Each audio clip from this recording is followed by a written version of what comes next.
Maths learning മോഡലിലേക്ക് എല്ലാവർക്കും സ്വാഗതം. ഞാനിന്നിവിടെ ചെയ്യുന്നത് 10ാം ക്ലാസ്സുകാരുടെ maths third lesson mathematics of chance അഥവാ സാധ്യതകളുടെ ഗണിതം എന്ന പാഠത്തിലെ 10ാമത്തെ വീഡിയോ ആണ്. അതുകൂടാതെ ആദ്യ 2 പാഠങ്ങളും പൂർത്തിയാക്കിയിട്ടുണ്ട്. അവയുടെ ആദ്യ ഭാഗങ്ങളുടെ ലിങ്കുകൾ താഴെ ഡിസ്ക്രിപ്ഷനിൽ ആവശ്യമുള്ളവർക്ക് നോക്കാം. ഇന്ന് ഇവിടെ ചെയ്യുന്നത് ഈ പാഠത്തിന്റെ പരീക്ഷയ്ക്ക് ചോദിച്ചിട്ടുള്ളതും ഇനി ചോദിക്കാൻ വളരെയധികം സാധ്യതയുള്ളതുമായ 3 ചോദ്യങ്ങളാണ്. അതുകൊണ്ട് നിങ്ങൾ ഈ വീഡിയോ സ്കിപ്പ് ചെയ്യാതെ അവസാനം വരെ കണ്ടിരിക്കുന്നത് മാത്രമേ ഇതുപോലുള്ള ചോദ്യങ്ങൾ വന്നാൽ നിങ്ങൾക്കും അത് തെറ്റില്ലാതെ ചെയ്യാൻ സാധിക്കുകയുള്ളൂ. എന്നാൽ നമുക്ക് തുടങ്ങാം.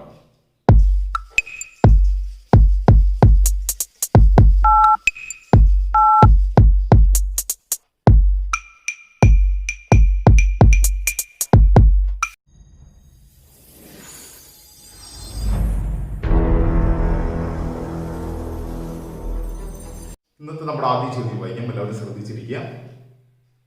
ചിത്രത്തിൽ OA സമം 3 സെന്റിമീറ്റർ, OB സമം 6 സെന്റിമീറ്റർ, OC സമം 9 സെന്റിമീറ്റർ.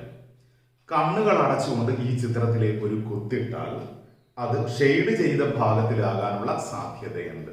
ഇതാണ് ചോദ്യം. ഈ വൃത്തത്തിലേക്ക് നമ്മൾ കണ്ണുകൾ അടച്ചുകൊണ്ട് ഒരു കുത്തിടുകയാണ്. അപ്പൊ ആ കുത്ത് ഈ വൃത്തത്തിന്റെ ഒരു ഭാഗം ഷെയ്ഡ് ചെയ്തിട്ടുണ്ട്. ആ ഷെയ്ഡ് ചെയ്ത ഭാഗത്തിലാവാനുള്ള സാധ്യതയാണ് കണ്ടുപിടിക്കേണ്ടത്. ഇനി നമുക്ക് ചോദ്യം ഇംഗ്ലീഷ് വായിക്കാം. In the figure, OA is equal to 3 centimeter, OB is equal to 6 centimeter, and OC is equal to 9 centimeter. A dot is put in the figure by closing the eyes. What is the probability of it to be in the shaded portion? കണ്ടോ, കണ്ണുകൾ അടച്ചുകൊണ്ട് ഒരു കുത്തിട്ടാൽ അത് shaded പോർഷനിലാകാനുള്ള പ്രോബബിലിറ്റിയാണ് കണ്ടുപിടിക്കേണ്ടത്. എല്ലാവരും ചോദ്യം എഴുതിയെടുക്കാൻ നമുക്ക് ചെയ്യാം. ഇതാണ് ചോദ്യത്തിലെ ചിത്രം. അതിൽ ഷെയ്ഡ് ചെയ്തിരിക്കുന്നത് ഈ നടുവിലെ വൃത്തമാണ്. ഓക്കെ, ഈ വൃത്തഭാഗമാണ് ഷെയ്ഡ് ചെയ്തിരിക്കുന്നത്. ഓക്കെ, ഇതിലാകെ 3 വൃത്തങ്ങളുണ്ട്. നോക്കിക്കേ, ഏറ്റവും ഉള്ളിലുള്ള വൃത്തത്തിന്റെ ആരം 3 സെന്റിമീറ്റർ ആണ്. അതാണ് OA. കണ്ടോ, ഈ 3 വൃത്തങ്ങളുടെ കേന്ദ്രമാണ് O.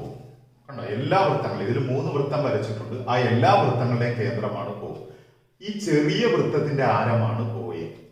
രണ്ടാമത്തെ വൃത്തം കണ്ടോ, അതിന്റെ ആരമാണ് OB. ആ നീളമാണ് 6. മൂന്നാമത്തെ വൃത്തം ഏറ്റവും ബാഹ്യം പുറമേ ഉള്ളത്, ആ വൃത്തത്തിന്റെ ആരമാണ് OC. അത് 9 സെന്റിമീറ്റർ ആണ്. ഓക്കെ, ഒരാൾ കണ്ണുകൾ അടച്ചുകൊണ്ട് ഇതിലേക്ക് ഒരു കുത്തിട്ടാൽ അത് ഈ ഷെയ്ഡ് ചെയ്ത ഭാഗം അഥവാ ഒന്നാമത്തെ ചെറിയ വൃത്തത്തിന്റെ രണ്ടാമത്തെ വൃത്തത്തിന്റെ ഇടയിലുള്ള ഭാഗമാണ് ഷെയ്ഡ് ചെയ്തിരിക്കുന്നത്. ഇവിടെ ആവാനുള്ള സാധ്യത എന്താണ് എന്നാണ് ചോദ്യം. ഓക്കെ, അപ്പൊ ഇതെങ്ങനെ കണ്ടുപിടിക്കും ആലോചിക്കുക. അപ്പൊ നമ്മൾ സാധാരണ പ്രോബബിലിറ്റി എഴുതുമ്പോൾ ടോട്ടൽ ആണ് ഡിനോമിനേറ്റർ എടുത്തത്. ഇവിടെ ടോട്ടൽ എന്താണ് വരുന്നത്? ഇവിടെ ടോട്ടൽ എന്ന് പറഞ്ഞാൽ ഇവിടുത്തെ ഏറ്റവും പുറമേയുള്ള വൃത്തത്തിന്റെ പരപ്പളവാണ് ടോട്ടൽ. അപ്പൊ അത് നമ്മൾ കണ്ടുപിടിക്കണം. അതിന്റെ ആരം തന്നിട്ടുണ്ടല്ലോ. ഒരു വൃത്തത്തിന്റെ പരപ്പളവ് കണ്ടുപിടിക്കാൻ അതിന്റെ ആരം മാത്രം മതി. ആരം ഉണ്ടെങ്കിൽ അതിന്റെ പരപ്പളവ് കണ്ടുപിടിക്കാം. അപ്പൊ അതിന്റെ ആരം തന്നിട്ടുണ്ട്. OC സമം 9 സെന്റിമീറ്റർ. ഓക്കെ, ഇനി ഈ ഷെയ്ഡ് ചെയ്തിരിക്കുന്ന ഭാഗത്തിന്റെ മാത്രം പരപ്പളവ്, അവിടെ കുത്തിവീഴാൻ സാധ്യതയാണല്ലോ. അപ്പൊ ആ ഭാഗത്തിന്റെ പരപ്പളവ് കണ്ടുപിടിക്കണം. അതിനെന്ത് ചെയ്യണം? രണ്ടാമത്തെ വൃത്തം കണ്ടോ, നടുക്ക് കിടക്കുന്ന വൃത്തത്തിന്റെ പരപ്പളവിൽ നിന്ന് അതിന്റെ ഉള്ളിൽ കിടക്കുന്ന ചെറിയ വൃത്തത്തിന്റെ പരപ്പളവ് കുറച്ചാൽ പോരെ. കാരണം ഈ രണ്ടാമത്തെ വൃത്തത്തിനകത്തുനിന്ന് ഷെയ്ഡ് ചെയ്യാത്ത ഭാഗം ആകെയുള്ളത് ഈ ചെറിയ വൃത്തത്തിന്റെ ഭാഗം മാത്രമാണ്. അപ്പൊ ഇത്രയും ഭാഗം ഷെയ്ഡ് ചെയ്തിട്ടില്ല കേട്ടോ. ബാക്കിയെല്ലാം രണ്ടാമത്തെ വൃത്തത്തിലെ ഉൾഭാഗം മുഴുവൻ ഷെയ്ഡ് ചെയ്തിരിക്കുകയാണ്, except the portion of inside circle. അതായത് ഏറ്റവും ഉള്ളിലുള്ള സർക്കിളിന്റെ ഭാഗം ഒഴികെ. അതുകൊണ്ട് നമ്മൾ രണ്ടാമത്തെ സർക്കിളിന്റെ ഏരിയയിൽ നിന്ന് ഈ ഉള്ളിലുള്ള ചെറിയ സർക്കിളിന്റെ ഏരിയ കുറയ്ക്കുന്നതായിരിക്കും ഈ ഷെയ്ഡ് ചെയ്തിരിക്കുന്ന ഭാഗത്തിന്റെ പരപ്പളവ്. ഇതാണ് ഐഡിയ. അപ്പം ചുരുക്കി പറഞ്ഞാൽ എല്ലാ വൃത്തങ്ങളുടെ ഏരിയ നമ്മൾ കണ്ടുപിടിക്കണം. ഓക്കെ, എന്നിട്ട് ഷെയ്ഡഡ് പോർഷന്റെ ഏരിയയും കണ്ടുപിടിക്കണം. ഓക്കെ, നമുക്ക് ചെയ്യാം. ആദ്യം തന്നിരിക്കുന്ന കാര്യങ്ങളെല്ലാം എടുത്തെഴുതാം. OA സമം 3 സെന്റിമീറ്റർ, OB സമം 6 സെന്റിമീറ്റർ, OC സമം 9 സെന്റിമീറ്റർ. ഓക്കെ, ആദ്യം നമുക്ക് പുറത്തുള്ള വൃത്തത്തിന്റെ പരപ്പളവ് കണ്ടുപിടിക്കാം. Area of circle with radius OC. Area of circle with radius OC. OC ആരമായ വൃത്തത്തിന്റെ പരപ്പളവ്. എന്താണ് അതിന്റെ സൂത്രം? വൃത്തത്തിന്റെ പരപ്പളവാനുള്ള സൂത്രവാക്യമാണ് πr². അപ്പൊ നമുക്ക് എങ്ങനെ എഴുതാം? π × 9². കണ്ടോ, ഇവിടെ OC ആരമായ വൃത്തത്തിന്റെ ആരം എന്ന് പറയുന്നത് 9. OC സമം 9 സെന്റിമീറ്റർ അല്ലേ? അപ്പൊ π × 9². 9² എത്രയാണ്? 81 ആണ്. അപ്പൊ നമുക്ക് ഉത്തരം 81 π സെന്റിമീറ്റർ². 81 π ചതുരശ്ര സെന്റിമീറ്റർ എന്ന് എഴുതാം. ഈ π ഒന്നും ചെയ്യണ്ട, അങ്ങനെ ഇട്ടേച്ചാൽ മതി. ഏറ്റവും ലാസ്റ്റ് അത് വെട്ടി പോവുകയുള്ളൂ. ഓക്കെ, ഇനി അടുത്തത് നമുക്ക് രണ്ടാമത്തെ വൃത്തത്തിന്റെ ഏരിയ കണ്ടുപിടിക്കാം. എല്ലാ വൃത്തത്തിന്റെ ഏരിയ കണ്ടുപിടിക്കണം. Area of circle with radius. ഇനി അടുത്ത ഏത് റേഡിയസിന്റെയാണ് നമ്മൾ കണ്ടുപിടിക്കുന്നത്? OB. കണ്ടോ? OB ആരമായ വൃത്തത്തിന്റെ പരപ്പളവ്. ഇനി സൂത്രം എഴുതണമെന്നില്ല, പൈ ആർ സ്ക്വയർ എന്ന് നീ വിലയിട്ട് കൊടുത്താൽ മതി. Pi into r square. കണ്ടോ? OBയുടെ നീളം 6 ആണല്ലോ, അപ്പൊ അതിന്റെ റേഡിയസ് 6 വരും. 6 സ്ക്വയർ എത്രയാണ്? 36 ആണ്. അപ്പൊ 36 പൈ സെന്റിമീറ്റർ സ്ക്വയർ അഥവാ ചതുരശ്ര സെന്റിമീറ്റർ. 36 പൈ ചതുരശ്ര സെന്റിമീറ്റർ. ഇനി നമുക്ക് ഏറ്റവും ഉള്ളിലുള്ള ചെറിയ വൃത്തത്തിന്റെ ഏരിയ കണ്ടുപിടിക്കാം. Area of circle with radius OA. OA ആരമായ വൃത്തത്തിന്റെ പരപ്പളവ് കിട്ടാൻ പൈ ഇൻറ്റു 3 സ്ക്വയർ. കാരണം അതിന്റെ റേഡിയസ് 3 ആണല്ലോ, 3 സ്ക്വയർ. 3 സ്ക്വയർ എന്തിനാണ്? 9 ആണ്. 9 പൈ സെന്റിമീറ്റർ സ്ക്വയർ. 3 സ്ക്വയർ 9 ആണ്. പൈ അങ്ങനെ തന്നെ ഇട്ട് കൊടുത്തു. ഓക്കെ, ഇപ്പൊ നമ്മൾ 3 വൃത്തത്തിന്റെ ഏരിയ കണ്ടുപിടിച്ചു. ഇനി നമുക്ക് ഷെയ്ഡഡ് പോർഷന്റെ ഏരിയ കണ്ടുപിടിക്കാം. Area of shaded portion, shade ചെയ്തിരിക്കുന്ന ഭാഗത്തിന്റെ പരപ്പളവ്. ഷെയ്ഡ് ചെയ്തിരിക്കുന്ന ഭാഗത്തിന്റെ പരപ്പളവ് കിട്ടാൻ എന്ത് ചെയ്താൽ മതി? ഇതിൽ ഏത് ഏരിയയിൽ നിന്ന് ഏത് ഏരിയ പറയണം? രണ്ടാമത്തെ വൃത്തത്തിന്റെ അകത്താണല്ലോ ഈ ഷെയ്ഡ് ചെയ്തിരിക്കുന്നത്. ഒന്നാമത്തെ വൃത്തം ആദ്യത്തെ വൃത്തം ഇല്ലയും തന്നെ ഈ ഷെയ്ഡ് ചെയ്തിരിക്കുന്നത്. അപ്പോൾ രണ്ടാമത്തെ വൃത്തത്തിന്റെ ഏരിയയിൽ നിന്ന് ആദ്യത്തെ വൃത്തത്തിന്റെ ഏരിയ കുറയ്ക്കണം. അഥവാ ഏതായിരുന്നു? OBയുടെ ഏരിയ 36 അല്ലേ? ആ 36 പൈയിൽ നിന്ന് ഏറ്റവും ചെറിയ വൃത്തത്തിന്റെ ഏരിയ 9 പൈ കുറയ്ക്കണം. ഉത്തരം എന്ത് കിട്ടും? 36 പൈ ഉണ്ട്, അതിൽ നിന്ന് 9 പൈ കുറച്ചു കഴിഞ്ഞാൽ 27 പൈ സെന്റിമീറ്റർ സ്ക്വയർ എന്ന് ഉത്തരം കിട്ടും. ഓക്കെ, അപ്പൊ ഷെയ്ഡ് ചെയ്ത ഭാഗത്തിന്റെ ഏരിയ 27 പൈ ആണ്. കണ്ടോ? ഇപ്പൊ നമുക്ക് പ്രോബബിലിറ്റി കണ്ടുപിടിക്കാനുള്ള എല്ലാം ആയി കഴിഞ്ഞു. ടോട്ടൽ ഏരിയ എന്ന് പറഞ്ഞാൽ ഈ പുറമേയുള്ള ഭാഗത്തിന്റെ ഏരിയ ആണ്, അത് 81 പൈ. ഇനി ഷെയ്ഡ് ചെയ്തിരിക്കുന്ന ഭാഗത്തിന്റെ അതിന്റെ പ്രോബബിലിറ്റി ആണല്ലോ കണ്ടുപിടിക്കേണ്ടത്. ആ സ്പെസിഫൈഡ് പാർട്ടിന്റെ ഏരിയ നമുക്ക് കിട്ടി 27 പൈ. ഇത് രണ്ടും ആയി കഴിഞ്ഞാൽ പിന്നെ നമുക്ക് പ്രോബബിലിറ്റി എഴുതുന്നതിന് തടസ്സമില്ല. അപ്പൊ നമുക്ക് എഴുതാം പ്രോബബിലിറ്റി ഓഫ്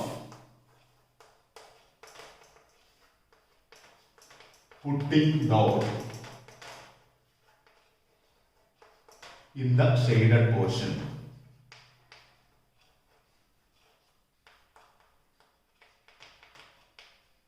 ഓക്കെ, ഷെയ്ഡ് ചെയ്ത ഭാഗത്ത് കുത്തിടാനുള്ള സാധ്യത. ഷെയ്ഡ് ചെയ്ത ഭാഗത്ത് കുത്തിടാനുള്ള സാധ്യത. അപ്പൊ ഷെയ്ഡ് ചെയ്ത ഭാഗത്തിന്റെ പരപ്പളവ് 27 ആണല്ലോ. 27 പൈ ആണ്. പൈ ഇടാൻ മറന്നു പോരുത് കേട്ടോ. ഇനി ടോട്ടൽ ഏരിയ എത്രയാണ്? 81 പൈ ആണ്. ഓക്കെ, ഇതിൽ പൈയും വെട്ടിപ്പോയി. കണ്ടോ? അതാണ് ഞാൻ പറഞ്ഞത്, പൈ അങ്ങനെ ഇട്ടാൽ മതി, അവസാനം വെട്ടി പോകുന്നത്. ഇനി 27നെ 81നെ തമ്മിൽ വെട്ടണം. രണ്ടിലും കോമൺ ആയിട്ടുള്ളത് 9 ആണ്. കണ്ടോ? 9ന്റെ മൾട്ടിപ്പിൾ ആണ് 27ഉം 81. 9 3 27, 9 9 81. അപ്പൊ ഉത്തരം എത്രയാണ്? 27ൽ 9 3 പ്രാവശ്യമുണ്ട്, 81ൽ 9 പ്രാവശ്യമുണ്ട്. ഓക്കെ, 9 9 81. എന്നിട്ട് ഇനിയും അതിനെ ഷോർട്ട് ആക്കാൻ പറ്റുമോ നമ്മൾ ചിന്തിച്ചു നോക്കണം. മാക്സിമം ഷോർട്ട് ആക്കണം. അപ്പൊ 3/9 ഇനിയും വെട്ടാം. ഉണ്ടോ? 3ൽ 3 ഒരു വട്ടം ഉണ്ട്, 9ൽ 3 ടൈംസ് ഉണ്ട്. അപ്പൊ ഇതിന്റെ ഫൈനൽ ആൻസർ 1/3 എന്നാണ്. ഓക്കെ, 1/3 ഇതാണ് ഇതിന്റെ ഫൈനൽ ആൻസർ. എല്ലാവരും എഴുതിയെടുക്കുക. നമുക്ക് അടുത്ത ചോദ്യത്തിലേക്ക് പോകാം. നമുക്ക് അടുത്ത ചോദ്യം വായിക്കാം. അടുത്ത ഞാൻ വായിക്കുന്നത് 2018 SSLC പരീക്ഷയ്ക്ക് ചോദിച്ച ഒരു ചോദ്യമാണ്. എല്ലാവരും ചോദ്യം എഴുതിയെടുക്കുക. ഇംഗ്ലീഷിൽ മലയാളം എന്ന് എഴുതിയിട്ടുണ്ട്. മലയാളം എന്ന വാക്കിലെ ഓരോ അക്ഷരവും ഓരോ കടലാസ് കഷ്ണങ്ങളിൽ എഴുതി ഒരു പെട്ടിയിൽ ഇട്ടിരിക്കുന്നു. ഒരു കുട്ടി പെട്ടിയിൽ നോക്കാതെ ഒരു കടലാസ് കഷ്ണം എടുത്താൽ അത് 2 ഉപചോദ്യങ്ങളുണ്ട്.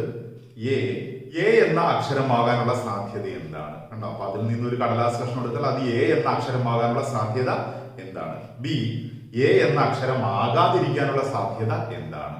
ഓക്കെ, അപ്പൊ എ എന്ന അക്ഷരം ആകാതിരിക്കാനുള്ള സാധ്യത എന്താണ്? ഇതാണ് ചോദ്യം. എല്ലാവരും എഴുതിയെടുക്കുക. നമുക്ക് ഇംഗ്ലീഷ് വായിക്കാം. The letters of the word Malayalam are written in paper slips and put into a box. A child is asked to take one slip from the box without looking. അപ്പൊ ഒരു കുട്ടിയോട് നോക്കാതെ ആ ബോക്സിൽ നിന്ന് ഒരു പേപ്പർ സ്ലിപ്പ് എടുക്കാൻ ആവശ്യപ്പെടുന്നു. ആ ചോദ്യത്തിന് 2 ഭാഗമുണ്ട്. A, what is the probability of getting the letter A? അങ്ങനെയെങ്കിൽ ആ പേപ്പർ എ ആകാനുള്ള പ്രോബബിലിറ്റി എന്താണ്? B, what is the probability of not getting A? കണ്ടോ? എ കിട്ടാതിരിക്കാനുള്ള പ്രോബബിലിറ്റി എന്താണ്? ഇത് രണ്ടുമാണ് കണ്ടുപിടിക്കേണ്ടത്. നമുക്ക് ചെയ്യാം. ചോദ്യം എല്ലാവരും എഴുതിയെടുക്കുക.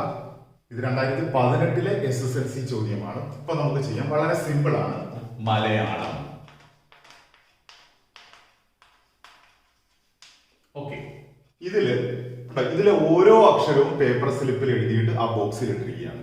എം പേപ്പർ സ്ലിപ്പിൽ എഴുതി ഇട്ടു, എ ഇട്ടു, എൽ ഇട്ടു, പിന്നെയും എ എഴുതിയിട്ടു, വൈ ഇട്ടു, പിന്നെയും എ എഴുതിയിട്ടു. അപ്പൊ എ തന്നെ എത്ര തവണ ഉണ്ടെന്ന് നോക്കിയാൽ 4 എ ഉണ്ട് ഇതിനകത്ത്. ഓക്കെ, എം 2 എണ്ണം ഉണ്ട് കണ്ടോ, എൽ 2 എണ്ണം ഉണ്ട്, വൈ 1 എണ്ണം ഉണ്ട്. ഓക്കെ, ഇത്രയും പേപ്പർ സ്ലിപ്പിൽ എഴുതിയിട്ട് ആകെ എത്ര അക്ഷരങ്ങളുണ്ട്? 1 2 3 4 5 6 7 8 9 അക്ഷരങ്ങളുണ്ട്.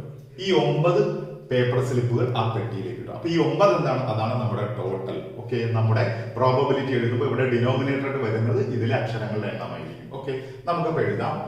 First step, total number of letters. അക്ഷരങ്ങളുടെ ആകെ എണ്ണം എത്രയാണ്? 9 അല്ലേ? നമ്പർ ഓഫ് ലെറ്റർ എ, അതിൽ എ എന്ന ലെറ്റർ അക്ഷരം എത്ര തവണയുണ്ട്? എ എന്ന അക്ഷരത്തിന്റെ എണ്ണം എത്ര എണ്ണമുണ്ട്? 1 2 3 4 എണ്ണമുണ്ട്. അപ്പൊ നമുക്ക് ഇതിന്റെ പ്രോബബിലിറ്റി എഴുതാം. പ്രോബബിലിറ്റി ഓഫ്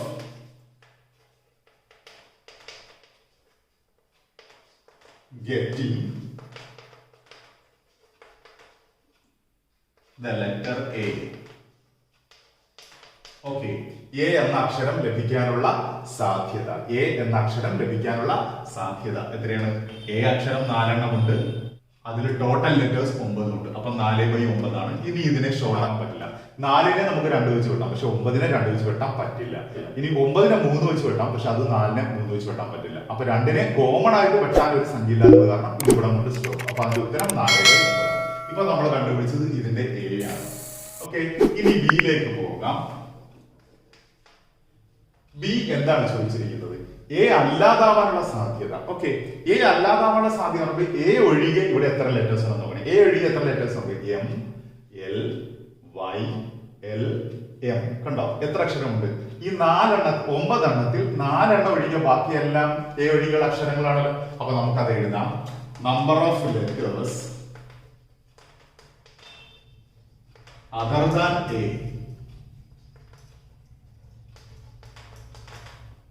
എ അല്ലാതെയുള്ള അക്ഷരങ്ങളുടെ എണ്ണം, എ ഒഴികെയുള്ള അല്ലെങ്കിൽ എ അല്ലാതെയുള്ള അക്ഷരങ്ങളുടെ എണ്ണം എത്രയാണ്? 5 എണ്ണമാണ്. ഓക്കെ, അപ്പൊ അതിന്റെ പ്രോബബിലിറ്റി എഴുതാൻ വെരി സിമ്പിൾ ആണ്. കേട്ടോ, പ്രോബബിലിറ്റി ഓഫ് SSLC പരീക്ഷയ്ക്ക് ചോദിച്ചു നോക്കിയാണ്. എത്ര സിമ്പിൾ ആണെന്ന് ആലോചിച്ച് നോക്കൂ. Probability of getting A letter other than A.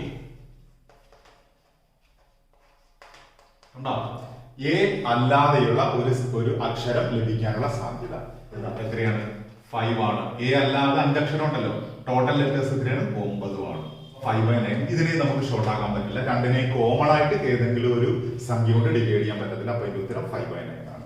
ഇത് 2 മാർക്കിന് ചോദിച്ച ചോദ്യമാണ്. വളരെ സിമ്പിൾ ആണ്, എല്ലാവരും എഴുതിയെടുക്കുക. ഓക്കെ, അടുത്ത ചോദ്യം, അതും 2018 SSLC പരീക്ഷയിൽ ചോദിച്ച ചോദ്യമാണ്. ഇത് 4 മാർക്കിന്റെ ചോദ്യമാണ്. നമുക്ക് വായിക്കാം. ഒരു സ്കൂളിൽ 30 സ്കൗട്ടുകളും 20 ഗൈഡുകളും ഉണ്ട്. അടുത്ത മറ്റൊരു സ്കൂളിൽ 20 സ്കൗട്ടുകളും 15 ഗൈഡുകളും ഉണ്ട്. പഞ്ചായത്ത് തലത്തിൽ നടക്കുന്ന ഒരു സെമിനാറിൽ ഓരോ സ്കൂളിൽ നിന്നും ഈ കൂട്ടത്തിൽപ്പെട്ട ഓരോ കുട്ടിയെ പങ്കെടുപ്പിക്കണം. അപ്പോൾ ഒരു സ്കൂളിൽ നിന്ന് ഒരാൾ വെച്ച് 2 സ്കൂളിൽ നിന്ന് ഓരോരുത്തർ, അപ്പോൾ ഒരു ജോഡിയായില്ലേ. അതിന് 4 ഉപചോദ്യങ്ങളുണ്ട്. എ, വ്യത്യസ്തമായ എത്ര മാർഗങ്ങളിൽ കുട്ടികളെ തിരഞ്ഞെടുക്കാം? ബി, തിരഞ്ഞെടുക്കപ്പെടുന്ന 2 കുട്ടികളും സ്കൗട്ട് ആകാനുള്ള സാധ്യത എന്താണ്? സി, 2 പേരും ഗൈഡുകളാകാനുള്ള സാധ്യത എന്താണ്? ഡി, ഒരു സ്കൗട്ടും ഒരു ഗൈഡും ആകാനുള്ള സാധ്യത എന്താണ്? ഈ മോഡലൊക്കെ നമ്മൾ ചെയ്തിട്ടുള്ളതാണ്. നമ്മൾ എത്ര ഈസിയാണ് പരീക്ഷയ്ക്ക് ചോദിച്ചിട്ടുള്ളതെന്ന് ആലോചിച്ച് നോക്കുക. ഇത് 4 മാർക്കിന്റെ ചോദ്യമാണ്. നമുക്ക് ഇംഗ്ലീഷ് വായിക്കാം. There are 30 scouts and 20 guides in a school. In another school, there are 20 scouts and 15 guides. From each school, one student among them is to be selected for the participation in a seminar. അപ്പോൾ ഓരോ സ്കൂളിൽ നിന്ന് ഒരു സെമിനാറിൽ പങ്കെടുക്കുന്നതിന് ഓരോ കുട്ടിയാണ് select ചെയ്യുന്നത്. ഓക്കെ, 4 ചോദ്യങ്ങളുണ്ട്. A, what is the total number of possible selections? B, what is the probability of both being scouts? അത് 2 സ്കൗട്ട് ആകാനുള്ള പ്രോബബിലിറ്റി എന്താണ്? C, what is the probability of both being guides? അത് 2 guide ആകാനുള്ള probability എന്താണ്?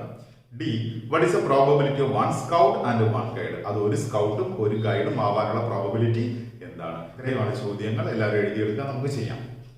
അപ്പോൾ നമുക്ക് എഴുതാം school 1 school 2 ഉണ്ടോ? സ്കൂൾ 1 സ്കൂൾ 2 രണ്ട് സ്കൂളിലാണ്. അതിൽ സ്കൗട്ടുകളും ഗൈഡുകളുമാണ് ഉള്ളത്. Scouts guides. ഓക്കെ, ആദ്യ സ്കൂളിൽ 30 സ്കൗട്ടുകളും 20 ഗൈഡുകളും ഉണ്ട്. രണ്ടാമത്തെ സ്കൂളിൽ 20 സ്കൗട്ടുകളും 15 ഗൈഡുകളും ഉണ്ട്. ഓക്കെ, മനസ്സിലായോ? അപ്പൊ ആകെ ഒരു സ്കൂളിൽ എത്ര പേരുണ്ട്? ടോട്ടൽ എത്ര പേരുണ്ട്? ഈ സ്കൂളിൽ 50 പേരുണ്ട്. അങ്ങനെ സ്കൗട്ടുകളും ഗൈഡുകളുമായി 50 പേരുണ്ട്. 30 + 20 = 50. ആ സ്കൂളിലെ 20 15 35. അപ്പം രണ്ടും കൂടെ, അതായത് സ്കൗട്ടും ഗൈഡും കൂടെ 35 പേരുണ്ട്. ഓക്കെ, ഇത്രയും നമ്മൾ ഇങ്ങനെ ഒരു ടാബുലാർ ഫോം ആദ്യം എഴുതി വെച്ചാൽ നല്ലതാണ്. ഇനി പെട്ടെന്ന് നമുക്ക് കാര്യങ്ങൾ ചെയ്യാൻ സാധിക്കും. ഇനി എന്താണ് നമുക്ക് ആദ്യം കണ്ടുപിടിക്കാനുള്ളത്? എയുടെ ആൻസർ ആണ്. ഇതിൽ നിന്ന് ഓരോ കുട്ടികളുടെ, ഈ സ്കൂളിൽ നിന്ന് ഒരു കുട്ടി, ആ സ്കൂളിൽ നിന്ന് രണ്ടാമത്തെ സ്കൂളിൽ നിന്ന് ഒരു കുട്ടിയെ സെലക്ട് ചെയ്താൽ അങ്ങനെയുള്ള പോസിബിൾ സെലക്ഷന്റെ ടോട്ടൽ നമ്പറാണ് നമ്മൾ കണ്ടുപിടിക്കേണ്ടത്. ഓക്കെ, അപ്പൊ നമുക്ക് എഴുതാം total number of possible selections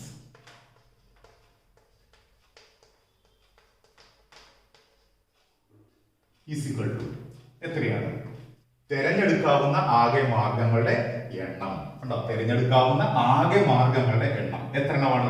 അത് കിട്ടാൻ ഈ സ്കൂളിലെ ടോട്ടലും ആ സ്കൂളിലെ ടോട്ടലും കൂടി ഇൻഡ്യൂ ചെയ്താൽ പോലും. നമ്മൾ അങ്ങനെയല്ലേ പഠിച്ചിരിക്കുന്നത്? 50 × 35. അപ്പൊ രണ്ട് സ്കൂളിലെയും ടോട്ടലുകൾ തമ്മിൽ ഇൻഡ്യൂ ചെയ്താൽ ടോട്ടൽ പെയേഴ്സ്, പോസിബിൾ സാധ്യമായ എല്ലാ ജോഡികളും നമുക്ക് കിട്ടും. 50നെ 35 കൊണ്ട് ഗുണിക്കണം. അപ്പൊ 1750 എന്ന് കിട്ടും. ഓക്കെ, 50നെ 35 കൊണ്ട് ഗുണിക്കുമ്പോൾ 1750 കിട്ടും. ഇതാണ്. അപ്പൊ എയുടെ ആൻസർ തീർന്നു. ബി എന്താണ് ബിയിൽ കണ്ടുപിടിക്കാറ്?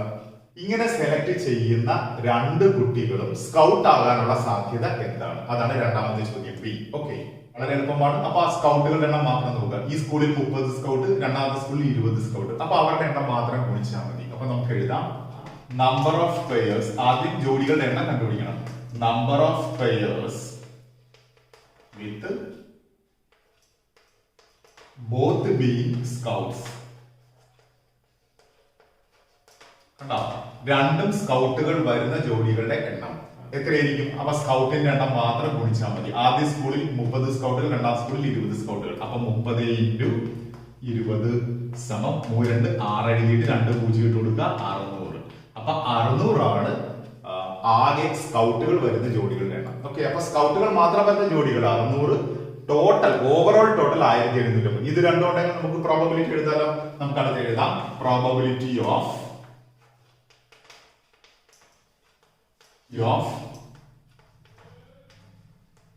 both being scouts. അപ്പൊ രണ്ടും സ്കൗട്ടുകൾ ആവാനുള്ള സാധ്യത കണ്ടുപിടിക്കാൻ എന്ത് ചെയ്യണം? ഈ 600നെ, അതാണല്ലോ സ്കൗട്ടുകളുടെ ആകെ പേരുകളുടെ എണ്ണം, അതിനെ ടോട്ടൽ പേര് കൊണ്ട് ഡിവൈഡ് ചെയ്താൽ മതി. 1750. അപ്പൊ ഒരു 0 വെട്ടിപ്പോയി. അപ്പൊ 60 175 വരും. ഇനി നമുക്ക് 5 കൊണ്ട് വെട്ടാം. 6നകത്ത് 5 ഒരു പ്രാവശ്യം. അപ്പൊ 5 5 പോയിട്ട് ശിഷ്ടം 1 ഉണ്ട്. കാരണം 5 ഒന്നുമല്ല 6. ആ ശിഷ്ടം 1 അപ്പുറത്തേക്ക് കൊടുക്കുമ്പോ 10 ആവും. 10നകത്ത് 5 എത്ര പ്രാവശ്യം? 2 പ്രാവശ്യം. അപ്പൊ 12 എന്ന് വരും. 175ൽ 5 എത്ര പ്രാവശ്യം?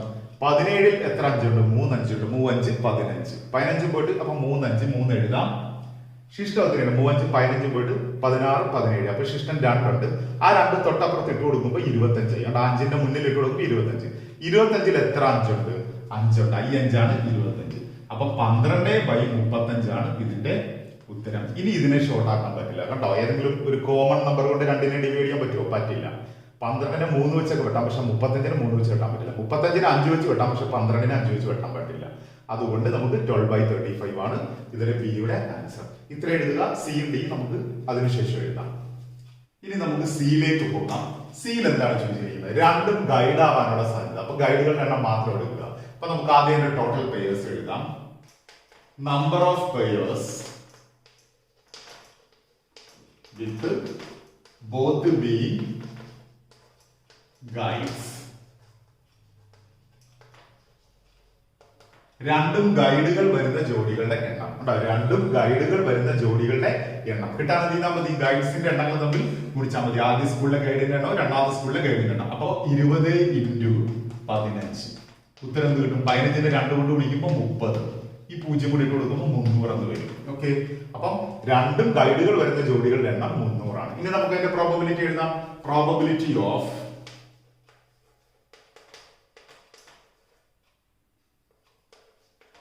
both being guide.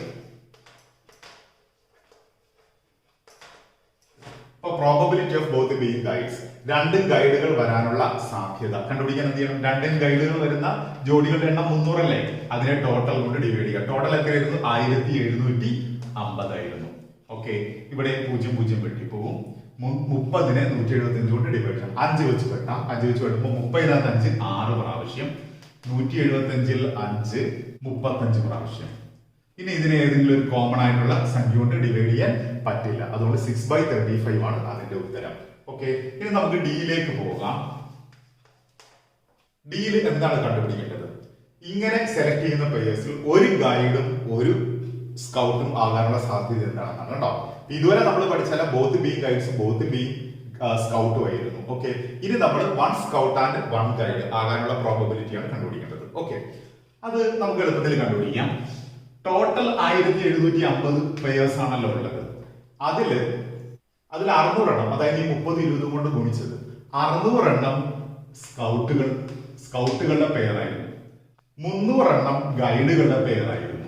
ഓക്കെ, അപ്പൊ 600 എണ്ണം സ്കൗട്ടുകൾ മാത്രം കണ്ടോ, 300 എണ്ണം ഗൈഡുകൾ മാത്രം. അപ്പൊ ഗൈഡുകൾ മാത്രമുള്ള പേരായിരുന്നു 300. ഇനി അപ്പൊ 600 300 900. ഈ 900 പേരിൽ ഒന്നുകിൽ രണ്ടും ഗൈഡ് അല്ലെങ്കിൽ രണ്ടും സ്കൗട്ട് ആണ്. അപ്പൊ ഈ 1750 ബാക്കി അവശേഷിക്കുന്നത് 900 കഴിഞ്ഞ് അവശേഷിക്കുന്നത് എങ്ങനെയുള്ളതായിരിക്കും? ഒരു സ്കൗട്ടും ഒരു ഗൈഡും ആയിരിക്കുമല്ലോ. അപ്പൊ ചുരുക്കി പറഞ്ഞാൽ 1750 നിന്ന് ഈ 900 കുറച്ചാൽ കിട്ടുന്നത് ഒരു സ്കൗട്ടും ഒരു ഗൈഡും ഉള്ള പ്ലേയേഴ്സിന്റെ എണ്ണമായിരിക്കും. ഓക്കെ, മനസ്സിലായല്ലോ? നമുക്കത് ഇവിടെ എഴുതാം. Number of players with 1 scout and 1 guide, okay, is equal to, നോക്കിക്കേ, number of players with 1 scout and 1 guide. ഒരു സ്കൗട്ടും ഒരു ഗൈഡും വരുന്ന ജോഡികളുടെ എണ്ണം കേട്ടോ. ഒരു സ്കൗട്ടും ഒരു ഗൈഡും വരുന്ന ജോഡികളുടെ എണ്ണം കിട്ടാൻ എന്ത് ചെയ്യണമെന്നാണ് ഞാൻ ഇപ്പോൾ പറഞ്ഞത്? ടോട്ടലിൽ നിന്ന് എന്ത് കുറയ്ക്കണം? അതായത് രണ്ടും സ്കൗട്ട് വരുന്ന ജോഡികളുടെയും രണ്ടും ഗൈഡ് വരുന്ന ജോഡികളുടെ എണ്ണം കൂട്ടിയിട്ട് കുറയ്ക്കണം. അതായത് 600ഉം 300ഉം കണ്ടോ. 2 സ്കൗട്ട് വരുന്നതായിരുന്നു 600, 2 ഗൈഡ് വരുന്നതായിരുന്നു 300. അത് രണ്ടും കൂടെ കൂട്ടിയിട്ട് 1750 നിന്ന് കുറയ്ക്കണം. അപ്പൊ നമ്മൾ ഇവിടെ കുറച്ച് നോക്കാം. നമുക്ക് ഇവിടെ 1750 നിന്ന് 900 കുറച്ച് കഴിഞ്ഞാൽ 900 കുറച്ചാൽ ബാക്കി നമുക്ക് 850 എന്ന് കിട്ടും. ഓക്കെ, അപ്പൊ ഉത്തരം 850 ആണ്.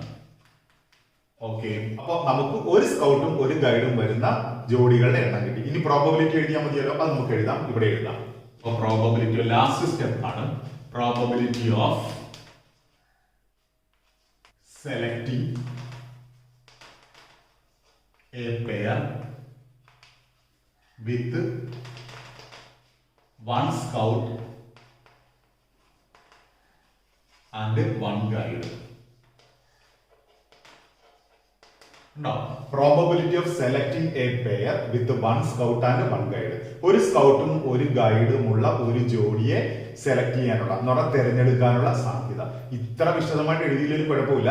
Probability of 1 scout and 1 guide എന്ന് എഴുതിയാലും മതിയാകും. ഓക്കെ, അപ്പൊ ഒരു സ്കൗട്ടും ഒരു ഗൈഡും ഉള്ള ജോഡികളുടെ എണ്ണം എത്രയാണ്? 850 ആണ്. ബൈ ടോട്ടൽ എത്രയായിരുന്നു? 1750. ഓക്കെ, ഇവിടെ 0 വെട്ടിപ്പോയി. 2നെ 5 വെച്ച് വെട്ടാം. 85ൽ 5 എത്ര തവണയുണ്ട്? 17 തവണയുണ്ട്. 85നെ 5 കൊണ്ട് ഡിവൈഡ് ചെയ്യുമ്പോൾ 17 എന്ന് കിട്ടും. ബൈ 175ൽ എത്ര തവണയുണ്ട്? അത് നമ്മൾ നേരെ നോക്കി. 175ൽ 35 തവണയുണ്ട്. അപ്പൊ 17/35 ആണ് ഇതിന്റെ ഉത്തരം. ഇനി ഇതിനെ ഷോർട്ട് ആക്കാൻ പറ്റില്ല. ഓക്കെ, അപ്പൊ എല്ലാ ഉത്തരവും മനസ്സിലായല്ലോ എല്ലാവർക്കും? ഓക്കെ, എഴുതിയെടുക്കുക. ഇന്നത്തെ വീഡിയോയുടെ പൂർണ്ണമാവുകയാണ്. ഈ വീഡിയോ കാണുന്നവർ എന്റെ ചാനൽ ഇതുവരെ സബ്സ്ക്രൈബ് ചെയ്യുന്നത് ദയവായി സബ്സ്ക്രൈബ് ചെയ്യുക, ബെല്ലൈക്കൺ ക്ലിക്ക് ചെയ്യുക, തുടർന്നുള്ള നോട്ടിഫിക്കേഷൻ നിങ്ങൾക്ക് ലഭിക്കുന്നു ഉറപ്പുവരുത്തുക.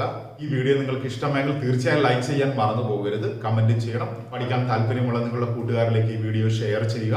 പരീക്ഷയ്ക്ക് ചോദിച്ചിട്ടുള്ളതും ഇനി ചോദിക്കാൻ സാധ്യതകളുമായി ചോദ്യങ്ങളുമായി ഞാൻ വീണ്ടും വരും. പുതിയ വീഡിയോമേ അതുവരെ എല്ലാവർക്കും ഗുഡ് ബൈ.